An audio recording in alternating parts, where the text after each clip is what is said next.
In a turbulent world, our global investment strategies need to keep up with the changing dynamics around us. TDK Ventures, the technology firm's venture capital arm, is taking a fresh look, particularly into so-called challenger technologies, to help tackle the world's most pressing climate challenges. I sat down here in Davos to talk to TDK Ventures President Nicolas Sauvage about a refreshed call for action.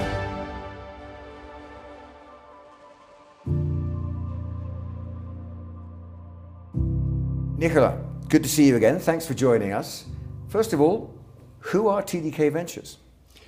Thank you, Andrew, for having me. TDK Ventures is a corporate VC arm of TDK, the high-tech firm in Japan that has lived its mission of contributing to society and to the world through technology for the past 85 years. TDK Ventures is leading its mission and putting it forward as it puts $350 million to invest globally in early-stage startups, high-tech, that are working on the most important world's challenges. We are a global ecosystem, and we need innovations to come forward. And this is where entrepreneurs comes in. Whether they are working on electrification of the world, worldwide, or working on decarbonization or sustainable transformation and transportation, we really need entrepreneurs to bring that value forward. And this is where TDK Ventures, together with other investors and partners, we help entrepreneurs bring that mission forward.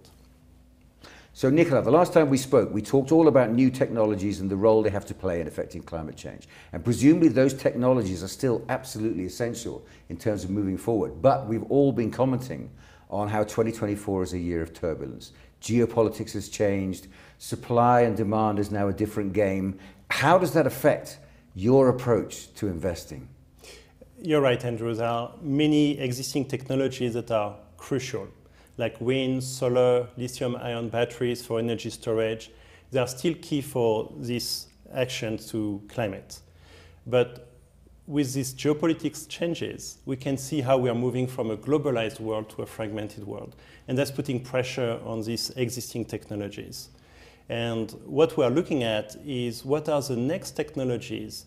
Maybe they're not viably economical today, but they could bring a ray of hope in these geopolitical tensions. So what you're saying is that the market that you're looking into is changing. You're looking in different areas. Yes, I think we have to. We have to look at how we can help with climate change and resiliency with climate, with these technologies that we called challenger technologies. And with these challenger technologies, we could both have more resiliency as well as the ability to shift the need of critical materials that would no longer be available in a fragmented world and shift them towards materials we can have access to. Can you give me an example of some of these challenger technologies? So let's start with a very old example so that we can see this is not the first time. In 1975, Brazil had this biofuel initiative, the pro-alcohol plan. And what they did is they planned to mix petrol with ethanol to reduce dependency on fossil fuel from other countries. And they invested heavily in R&D. They increased the cultivation of sugarcane. They increased capacity of ethanol plants. What that meant is that they managed to avoid this dependency on fossil fuels. That was the first type of challenger technologies. Now, if we look at different types of challenger technologies today, there are two types, and there are two rays of hopes, really. The first ray of hope is when you can recycle materials that are already inside a country. We invested, for example, in a company called Ascent Elements, which has this low-temperature recycling process for battery materials, high-value battery materials, that can be upcycled for reducing the need for mining of lithium, cobalt, and nickel. That's a challenger technology in itself. And Ascent Elements recently received a unicorn valuation, which I see as a proof point of such challenger technology coming of age. Is it fair to say then that the crises of the geopolitics at the moment around the world may produce unexpected positives for us, in that our behaviors will change in terms of wastage, in terms of recycling and so on. We may discover a silver lining, if you like. Exactly. While it is very saddening to see all this tension in the world, it allows for the context for these challenger technologies to come to edge. And we see immense potential in fusion, for example, or energy storage. Let me give you an example of two investments we've made in challenger technologies, which are exactly about shifting the need for these materials that we may not have access as it was granted before. One is peak energy, which is commercializing sodium-ion battery solutions, which is tapping on a massive growing market demand for energy storage. The second one is type 1 energy, which is commercializing and developing nuclear fusion plant, which would be producing continuous green energy without the need for any more coal plant anymore in the future. Is that what we call the circular economy? It is, and actually I have another example about circular economy, or actually material circularity, which is pH7 Technologies, which is an amazing company based in Canada that has found a way to do a green solvent extraction process for copper and platinum group metals. And what that means is these materials are actually needed for electrification and hydrogen fuel solutions. And they are the materials that have been unrecyclable to date. And pH7 Technologies is finally creating this circularity of materials that was not possible before.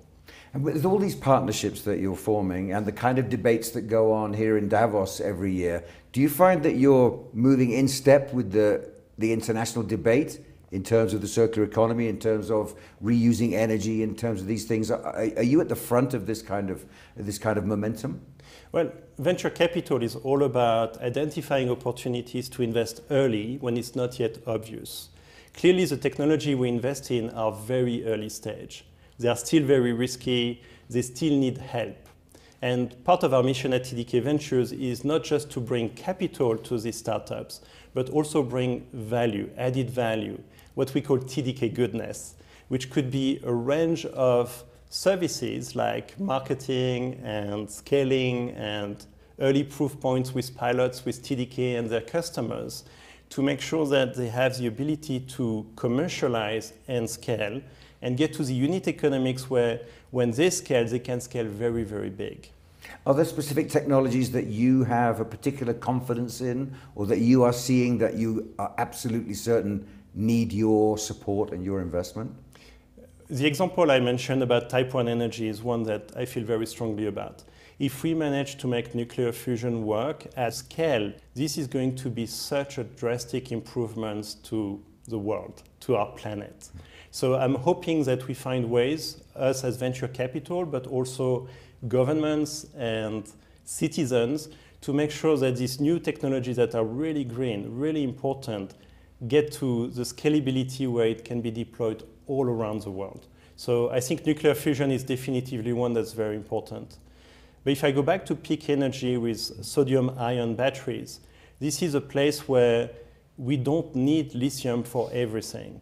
And there are some applications where sodium would actually be so much more appropriate and to scale to a point where we could have energy storage that works for wind and solar in a much better way.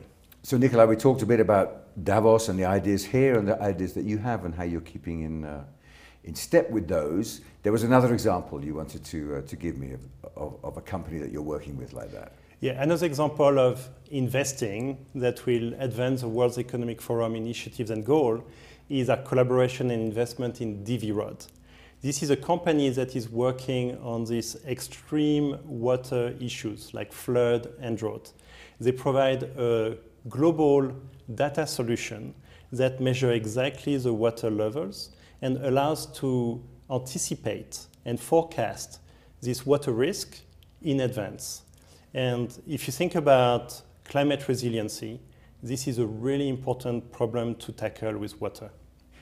Are you encouraged by the fact that you keep discovering more entrepreneurs who keep coming up with solutions, who are by nature optimistic, are always looking at the possibilities rather than being intimidated by the future?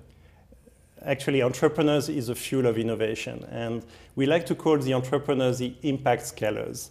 And the reason is that it's their life's missions to bring positive impact to the world and to scale it. And in a way, VCs and CVCs are the impact scalers behind the impact scalers, because we want to bring them both capital and services and help for them to scale beyond that. And that's what we coined impact scaler squared, because if venture capital done well, we've got all these entrepreneurs being able to bring maximum impact to the world to the next level. So Nicolas, considering all that, what is TDK Ventures' message to the world in 2024? Well, I hope by sharing the concept of challenger technologies more widely, including with you today, we inspire and mobilize entrepreneurs, investors, and governments in this crucial endeavor. My call for challenger technologies is for entrepreneurs to build them, for investors to invest in them, and for governments here to support their development and deployment. Together, we can turn the challenges of this fragmented world into opportunities for sustainable growth and a more sustainable, greener future. Nicolas, always a pleasure. Thanks very much indeed. Thank you, Andrew.